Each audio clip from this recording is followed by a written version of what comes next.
అందరికీ నమస్తే అండి. వెల్కమ్ టు అవర్ ఛానల్ సలాం సైనిక. ఈరోజు ఈ వీడియోలో ప్రతి ఒక్క ఎక్స్ సర్వీస్‌మెన్‌ని అంటే army, navy, air forces, defence sector నుంచి రిటైర్ అయిన ప్రతి ఒక్కరిని వేధించే ఒకే ఒక సమస్య, మనం రిటైర్ అయిన తర్వాత ఏ సెక్టార్‌లో మనం జాబ్ సంపాదించాలి? సంపాదిస్తే అందులో సాలరీస్ ఎలా ఉంటాయి? అక్కడ పే ప్రొటెక్షన్ ఉంటుందా లేదా? అనే బేసిక్ విషయాలు చాలా సతాయిస్తాయి వాళ్ళని. అయితే ఈ వీడియోలో మనం చూద్దాం. మనకి ఎక్స్ సర్వీస్‌మెన్స్‌కి ఏ సెక్టార్స్‌లో పే ప్రొటెక్షన్ ఉంటుంది? మన ఫ్యామిలీకి ఫైనాన్షియల్‌గా ఎక్కడ సెక్యూరిటీ అనేది ఉంటుంది? ఏ రంగాన్ని మనం ఎంచుకోవాలి అనే క్లారిటీ మనకు రిటైర్ అయిన వెంటనే మనకి దొరికింది అంటే, ఆ రంగంలో మనం ప్రయత్నించామంటే ఒక సైడ్ నుంచి పే ప్రొటెక్షనే గాక మన లైఫ్‌కు గూడా మంచి సెక్యూరిటీని పొందిన వారమవుతాం. ఇక ముఖ్య విషయానికొద్దాం. అసలు ఈ పే ప్రొటెక్షన్ అంటే ఏంటి? పే ఫిక్సేషన్ అంటే ఏంటి? ఇక సెంట్రల్ గవర్నమెంట్‌లో, పబ్లిక్ సెక్టర్ అండర్‌టేకింగ్, పీఎస్యూ సెక్టార్‌లో, అలాగే బ్యాంకింగ్, ఫైనాన్షియల్ సెక్టార్‌లో, అలాగే స్టేట్ గవర్నమెంట్స్‌లో ఎక్కడెక్కడ ఈ పే ప్రొటెక్షన్ ఉంది? ఎక్కడెక్కడ లేదు? ఉంటే ఈ పే ప్రొటెక్షన్ అనేది ఎలా కల్పించడం జరుగుతుంది? ఈ విషయాలన్నీ కూడా ఈరోజు ఈ వీడియోలో చూద్దామండి. అయితే నేను ముఖ్యంగా అందరికీ చెప్పేదేంటంటే, ఇక్కడ department of personal and training అనే ఈ డిపార్ట్‌మెంట్ నుండి ఈ జీవోలనేది రిలీజ్ చేయడం జరిగింది. చాలా వరకు సెక్టార్స్ ఈ జీవోల ప్రకారమే ఎక్స్ సర్వీస్‌మెన్స్‌కి పే ప్రొటెక్షన్ ఇవ్వటం జరుగుతుంది. అయితే నేను ఏ సబ్జెక్ట్ ఇక్కడ ఈ వీడియోలో ప్రస్తావించడం జరుగుతుందో, ఆ జీవోల యొక్క నంబర్‌లు అలాగే డేట్స్ ఇక్కడ స్క్రీన్ మీద మీకు షో చేయడం జరుగుతుంది. ప్రతి జీవో నంబర్ అలాగే డేట్ అనేది నేను ప్రస్తావిస్తూ వచ్చానంటే ఈ వీడియో లెంత్ అయ్యే అవకాశం ఉంది కనుక దయచేసి ఆ సమయంలో ఏ విషయాన్నైతే నేను ప్రస్తావిస్తానో ఆ విషయంలో ఆ జీవోకి సంబంధించిన నంబర్ అనేది ఇక్కడ షో చేయడం జరుగుతుంది. నెక్స్ట్ ఈ వీడియో చూసిన తర్వాత మీరు ఆ జియోని డిస్క్రిప్షన్ నుంచి డౌన్లోడ్ చేసుకునే అవకాశం ఉంటుంది. అక్కడ నేను లింక్ ప్రొవైడ్ చేస్తాను కనుక. ఇక వీడియోలోకి వెళ్దామండి. Pay fixation. మనం రిటైర్ అయిన తర్వాత అది స్టేట్ గవర్నమెంట్, సెంట్రల్ గవర్నమెంట్ ఏదైనా సరే మనం జాయిన్ అయిన తర్వాత అక్కడ ఉన్న పే మ్యాట్రిక్స్ ప్రకారం బేసిక్ పేని ఫిక్స్ చేసి ఇవ్వటాన్నే మనం పే ఫిక్సేషన్ అంటాం. ఓకేనండి. ఇది పే ఫిక్సేషన్. ఇక పే ప్రొటెక్షన్ అంటే మీ డిఫెన్స్ సర్వీస్‌లో మీరు రిటైర్ అయ్యే సమయానికి మీరు ఏదైతే పే డ్రా చేశారో ఆ బేసిక్ పే ప్లస్ డిఏని ప్రొటెక్ట్ చేస్తూ అంతకంటే ఎక్కువ పేని మనం ప్రొవైడ్ చేయటాన్ని పే ప్రొటెక్షన్ అంటారు. ఈ 2 విషయాల్లో క్లారిటీ వచ్చిందనుకుంటాను నేను. ఇక కేంద్ర ప్రభుత్వ ఉద్యోగాల విషయాలకొస్తే ఇక్కడ పే ప్రొటెక్షన్ ఉంటుందా? ఉండదా? ఇక్కడ కూడా పే ప్రొటెక్షన్ ఉంటుంది. మనం లాస్ట్ టైం ఏదైతే పేమెంట్ డ్రా చేశామో అంతకంటే ఎక్కువగా ఈ పే ప్రొటెక్షన్ అనేది ఇవ్వటం జరుగుతుంది. అయితే ఇక్కడ ఒక కండిషన్ అనేది ఉంది. అది ఒక ఎక్స్ సర్వీస్‌మెన్ కనీసం మినిమమ్ 15 ఇయర్స్ సర్వీస్ చేసి ఉండాలి. సర్వీస్ చేయడమే గాక వారి పెన్షన్ మరియు వారి గ్రాడ్యుయేటీకి సంబంధించిన కొన్ని నిబంధనలు వర్తించడం జరుగుతుంది. ఈ సెంట్రల్ గవర్నమెంట్ జాబ్స్‌కి సంబంధించిన జీవోని గూడా ఇక్కడ నేను డిస్‌ప్లే చేయటం జరుగుతుంది. ఇక next PSU sector, public sector undertaking సంబంధించింది. ఇవి ఏ ఏ కంపెనీస్ వస్తాయి? ఇందులో వచ్చేసరికి మహారత్న, నవరత్న, మినీరత్న అనే కంపెనీస్ ఉంటాయి. అవి ఏవే కంపెనీలు అనే ఎగ్జాంపుల్‌గా మనం చూసినట్లయితే బీహెచ్ఈఎల్, గెయిల్, సెయిల్, ఎన్‌టీపీసీ వంటి పబ్లిక్ సెక్టార్ కంపెనీస్. ఇక బ్యాంకింగ్‌లో మనం చూసినట్లయితే state bank of India, reserve bank of India ఇలాగే కొన్ని బ్యాంక్స్ ఇంకా ఉండటం జరుగుతుంది. వీరికి 100% పే ప్రొటెక్షన్ అనేది డీఓపీటీ ద్వారా ఏదైతే జిఓ రిలీజ్ చేయడం జరిగిందో దాని ప్రకారం మనకి పే ప్రొటెక్షన్ అనేది వర్తించడం జరుగుతుంది. అయితే ఇక్కడ కూడా సేమ్ కండిషన్ సెంట్రల్ గవర్నమెంట్ దాని విషయంలో వచ్చినట్లే మినిమం 15 సంవత్సరాలు ఎక్స్ సర్వీస్‌మెన్ ఆర్మీలో సర్వీస్ చేసి ఉండాలి. ఆ తర్వాత ఒక ఎగ్జాంపుల్ మనం చూసినట్లయితే ఈ పే ప్రొటెక్షన్ ఎలా ఇస్తారు అనే దానికి చూస్తే ఎగ్జాంపుల్‌కి నేనే ఇండియన్ ఆర్మీలో ఒక హవల్దార్‌గా సర్వీస్ చేశాను. నేను లాస్ట్ పే డ్రా చేసింది 50,000 అనుకోండి. అంటే అక్కడ బేసిక్ పే ప్లస్ డిఏ కలిపి. ఆ మొత్తం అమౌంట్‌కి మించి పే ప్రొటెక్షన్ అనేది ఇక్కడ మనకి ప్రొవైడ్ చేయడం జరుగుతుంది. ఇది పే ప్రొటెక్షన్ విషయానికొస్తే. ఇక్కడ పీఎస్యూ అండ్ బ్యాంకింగ్ సెక్టార్‌లో 100% పే ప్రొటెక్షన్ అనేది ఇవ్వటం జరుగుతుంది. ఇక ఫైనల్‌గా చాలా ముఖ్యమైనది మన 2 తెలుగు రాష్ట్రాలకి చాలా ఇంపార్టెంట్. చాలా మంది రిక్వెస్ట్ చేసిన విషయము మన తెలుగు రాష్ట్రాల్లో పే ప్రొటెక్షన్ ఉంటుందా? ఉంటే ఎలా మనం పొందాలి అనే విషయం. ఇక మన 2 తెలుగు రాష్ట్రాల్లో సరైన జీవోలు ప్రొవైడ్ ఇప్పటి వరకు చేయలేదు పే ప్రొటెక్షన్‌కి సంబంధించి. అయితే ఇక్కడ మంచి విషయం ఏంటంటే ఆల్రెడీ ఆయా డిపార్ట్మెంట్స్‌లో ఇంతకుముందు మన సీనియర్స్‌గా జాయిన్ అయిన ఎక్స్ సర్వీస్‌మెన్ ఎవరైనా వారికి పే ప్రొటెక్షన్ పొందుతున్నట్లయితే అలాంటి వారిని మనం ప్రూఫ్‌గా తీసుకొని మనం ఈ పే ప్రొటెక్షన్ కోసం మన ప్రయత్నం మనం చేసి విజయం సాధించే అవకాశం ఉంది.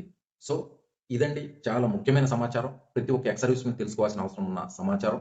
ఎందువల్ల అంటే నేను ముందు నుంచే గైడ్ చేసిందేంటంటే ఎవరైతే కొత్తగా రిటైర్ అయ్యి రాబోతున్నారో ఎక్స్ సర్వీస్‌మెన్ వచ్చారో వారందరికి కూడా నేను చెప్పేది, మనవి చేసుకునే విషయం ఏంటంటే ఎవరైనా గాని కొత్తగా జాబ్ సాధించాలనే ఆలోచన ఉన్నవారికి బెస్ట్ ఆప్షన్ ఏంటంటే ముందుగా పీఎస్యూ సెక్టార్ అలాగే బ్యాంకింగ్ సెక్టార్ ఇవి 2 మనకి 14% రిజర్వేషన్ అనేది ప్రొవైడ్ చేయడం జరుగుతుంది ex servicemen. Plus pay protection కూడా మనకి ప్రొవైడ్ చేయడం జరుగుతుంది 100%. అందులో ఎటువంటి డౌట్ లేదు. సో మన ఫ్యామిలీని ఫైనాన్షియల్‌గా ఫుల్లీ ప్రొటెక్ట్ చేసుకోవడానికి అద్భుతమైన అవకాశం. ఇక ఆ తర్వాత next priority central government sector. Central government విషయంలో అంటే ఆర్ఆర్‌బి, రైల్వే రిక్రూట్మెంట్ విషయం గాని, ఎస్ఎస్‌సి గాని ఇలా కొన్ని సెంట్రల్ గవర్నమెంట్ విషయంలో కొన్ని జాబ్స్‌లో కూడా మనకి ఈ పే ప్రొటెక్షన్ వర్తించడం జరుగుతుంది. అయితే ఇక్కడ మంచి విషయం ఏంటంటే ఈ మొత్తానికి కూడా మనకు ఉండే సిలబస్ సేమ్ ఉండటం అనేది సేమ్ ఉంది. అందువల్ల ఒక్క జాబ్ కాకుంటే ఇంకో జాబ్ అయినా ఒక్క ఇయర్ మనం పూర్తిగా ప్రయత్నిస్తే సాధించే అవకాశం ఉంది. సేమ్ సిలబస్ కనుక మన ప్రయత్నాన్ని ఎక్కడ ఆపకుండా, నిరుత్సాహపడకుండా తప్పకుండా ప్రయత్నం చేయండి. తప్పకుండా 1 సంవత్సరం లోపు జాబ్ సాధించి తీరతారు. ఇవండి చాలా ముఖ్యమైన విషయాలు. ఇంకొక విషయం నాకు చాలా బాధను కలిగించిన విషయం నేను చెప్తాను ఇక్కడ. మహారాష్ట్ర, కర్ణాటక, హిమాచల్ ప్రదేశ్, పంజాబ్ ఇలాంటి స్టేట్స్‌లో మీరు రిజర్వేషన్‌ని చూడండి. ఎక్కడా కూడా 5-15% వరకు ఎక్కడా కూడా తగ్గకుండా ప్రతి స్టేట్‌లో ఆయా స్టేట్స్‌లో రిజర్వేషన్ అనేది కల్పించడమే కాకుండా పే ప్రొటెక్షన్ గురించి క్లియర్ జీవోస్ ఉన్నాయి. ప్రతి ఒక్క ఎక్స్ సర్వీస్‌మెన్‌కి పే ప్రొటెక్షన్ అనేది ఇవ్వటం జరుగుతుంది ఆయా స్టేట్స్‌లో. కానీ మన దౌర్భాగ్యం ఏంటంటే మన 2 స్టేట్స్‌లో కూడా ఎక్స్ సర్వీస్‌మెన్‌ని సరైన గుర్తింపు పొందకపోవటం. వారికి ఓన్లీ 2% రిజర్వేషన్ అనేది ఇవ్వటం. ఒక ఎక్స్ సర్వీస్‌మెన్ తన జీవితాన్ని 20-30 సంవత్సరాలు దేశానికి అంకితం చేసి అతి చిన్న వయసులో తన ఇంటిని, తన వారిని, తన ఊరిని వదిలి దేశ సరిహద్దుల్లో పహారా కాస్తూ తన జీవితాన్ని త్యాగం చేసిన ఆ వ్యక్తికి ఓన్లీ 2% రిజర్వేషన్‌తో తను రిటైర్ అయ్యి వచ్చిన తర్వాత ఇంటికి వచ్చి తన ఫ్యామిలీని ఎలాగైనా ఫైనాన్షియల్‌గా ప్రొటెక్ట్ చేసుకోవాలని ఈ రోజు ఉన్న జనరేషన్‌తో స్టడీలో పోటీ పడటం ఎంతవరకు పాసిబుల్? ఒక్కసారి గవర్నమెంట్ కూడా ఆలోచించాలి దయచేసి. ఇదంతా ఆలోచించే పక్క రాష్ట్రాల్లో ఉన్న మహారాష్ట్ర, కర్ణాటక, తమిళనాడు, పంజాబ్, హిమాచల్ ప్రదేశ్, అరుణాచల్ ప్రదేశ్ ఇలాంటి ఎన్నో స్టేట్స్ వారికి మినిమమ్ 5-15% ప్రతి కేటగిరీలో రిజర్వేషన్ అనేది ప్రొవైడ్ చేయడం జరుగుతుంది. కానీ మనకే ఈ అన్యాయం జరగటానికి కారణం ఏంటంటారు? అదే డిసిప్లిన్‌ని ఆర్మీలో ఉన్న డిసిప్లిన్‌ని ఇక్కడ కూడా సివిల్‌లోకి వచ్చిన తర్వాత కూడా మనం మెయింటైన్ చేయటమే దానికి కారణం. ఎందువల్లంటే ఆర్మీలో ఉండగా ఒక సమస్యను లేవనెత్తి మనకంటూ ఒక గుర్తింపు కోసం మనం సివిల్‌లో లాగా యూనియన్ లాగా ఏర్పడి అక్కడ సమస్యకి కర్ఫ్యూలు చేయటం, ఎజిటేషన్ చేయటం, అక్కడ గందరగోళాలు చేయటం అనేది మన బ్లడ్‌లో లేనే లేదు. మనం ఎప్పుడైనా శాంతిపూర్వక వాతావరణంలో మన సమస్యలను ప్రభుత్వం ముందుంచి మన బాధలను అర్థం చేసుకోవాలనే రిక్వెస్ట్‌లు తప్ప ఇప్పటి వరకు మనం ఎటువంటి ప్రభుత్వాలకు కూడా సమస్యగా మారలేదు. అదే ఈరోజు మనకొక పెద్ద సమస్యగా మారిందనిపిస్తుంది. కాదంటారా? ఎక్స్ సర్వీస్‌మెన్స్ దయచేసి ఆత్మ పరిశీలన చేసుకోండి. ఇకనైనా నిద్ర లేవండి. కనీసం 5% రిజర్వేషన్ అలాగే పే ప్రొటెక్షన్ మనకి మన లైఫ్‌కి, మన ఫ్యామిలీకి ఒక సెక్యూరిటీ దొరికేంత వరకు మనం ప్రయత్నించడం మన బాధ్యత, మన హక్కు. సో ఇదండి వీడియో. ఇంకా ఏవైనా డీటెయిల్స్ తెలుసుకోవాలనుకుంటే తప్పకుండా మన ఛానెల్‌ని సబ్స్క్రైబ్ చేసుకోండి. అలాగే కమెంట్స్‌లో ఇంకేవైనా డీటెయిల్స్ తెలుసుకోవాలనుకుంటే తప్పకుండా తెలియజేయండి. అలాగే ఇంకో ముఖ్యమైన కొన్ని విషయాల గురించి మన ఛానెల్‌లో పెట్టడం జరిగింది. అవేంటంటే చాలా ముఖ్యంగా ఎక్స్ సర్వీస్‌మెన్ లాస్ అయ్యేది అదేంటంటే రిటైర్ అయ్యి వచ్చిన వెంటనే మాజీ సైనికులకి ల్యాండ్ 5 ఎకరాలు దొరుకుతుంది కదా అని చాలా మంది ప్రయత్నం చేయడం జరుగుతుందండి. కానీ నా అనుభవం ప్రకారం నేను రిటైర్ అయ్యి వచ్చి 6 సంవత్సరాలు అవుతుంది. చాలా మందిని చూశాను ఈ సమాజంలో. ఎంతో అమౌంట్ ఖర్చు చేశారు. ఎంతో మంది అధికారుల చుట్టూ తిరిగారు. మన మాజీ సైనికుల కార్యాలయం నుండి అలాగే కలెక్టర్ ఆఫీస్ నుండి ఎటువంటి ప్రాబ్లమ్ లేదు. సర్వే నంబర్ సర్వే నంబర్‌ని మెన్షన్ చేసి వీళ్ళకి ఆ ల్యాండ్ ఎవరి ఆధీనంలో లేనట్లయితే వీళ్ళకి ప్రొవైడ్ చేయండి అని చెప్పడంలో వారికి నెగ్లిజెన్సీ ఎక్కడా లేదు. కానీ ఇక్కడ లోకల్‌లో ఉన్న సిస్టమ్‌లో కొన్ని ప్రాబ్లమ్స్ ఉన్నాయి. వారు నానా రకాలుగా ఎక్స్ సర్వీస్‌మెన్స్‌ని వారి చుట్టూ తిప్పుకోవటమే కాక క్లారిటీగా చెప్పిన దాఖలాలే లేవు. ఈ ల్యాండ్ ఎవరి ఆధీనంలో ఉంది? ఈ ల్యాండ్ ఖాళీగా ఉందా లేదా? ఇది గవర్నమెంట్‌దా కాదా? ఇది ఎక్స్ సర్వీస్‌మెన్‌కి ఇవ్వొచ్చా లేదా? ఇలాంటి విషయాలు ఎక్కడ ఎవరికి ఇచ్చిన దాఖలాలే లేవు. నేను 100లో 99% నేను చెప్పగలను. ఇప్పుడున్న పరిస్థితుల్లో ఎవరికీ ఎక్స్ సర్వీస్‌మెన్‌కి ల్యాండ్ అనేది ఇవ్వనే లేదు.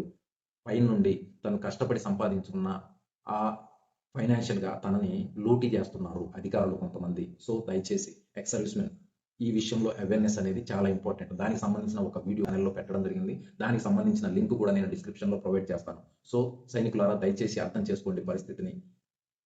ఇక్కడ సివిల్‌లోకొచ్చిన తర్వాత పరిస్థితి వేరని అర్థం చేసుకోండి. సివిల్‌ని ముందు పరిశీలించండి. ఆ తర్వాతనే మనం ఏ స్టెప్ అయినా తీసుకోవాల్సిన అవసరం ఉంది. ఇదండి వీడియో. అలాగే ఈ వీడియోకి సంబంధించిన ప్రతి జియోని కూడా నేను డిస్క్రిప్షన్‌లో ప్రొవైడ్ చేస్తున్నాను. అక్కడి నుంచి అన్నీ కూడా డౌన్‌లోడ్ చేసుకోండి. ఇదండి వీడియో. మరో వీడియోలో మళ్ళా కలుద్దాం. జై హింద్.